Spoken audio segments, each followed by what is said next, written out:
आ बस कर दो। दिन दहाड़े यहाँ बैठकर चोंचे लड़ाई जा रही हैं।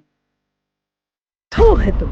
तैयारी तो ऐसे कर रही है जैसे किसी जागीर के मालिक बन बैठी हो, लेकिन हकीकत में तुम सिर्फ एक बूढ़ी औरत की देखभाल कर रही हो, उससे ज्यादा कुछ नहीं। सब बुरा होना बुरी बात है, आप भी तो बुरी है फातिमा आंटी। क्या कहा तुमने? हाँ, मैं बूढ़ी हूँ? इतनी सी पिंडी, देखो क्या कह रही है मुझे।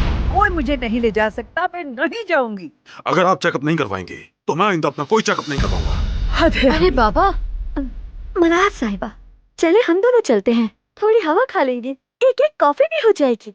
ठीक है, तुम्हारे साथ चलती हूँ। अरे वाह। ये बताओ, तुम जादूगरनी हो क्या बेटी?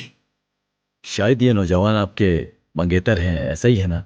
नहीं डॉक्टर साहब, आपको गलतफहमी हो रही है। चलो अब तुम लोग यहाँ खड़े हो जाओ, मैं तुम्हारी तस्वीर देती हूँ। अरे तुम यहाँ क्या कर रही हो? हटो सामने से, हटो जरा।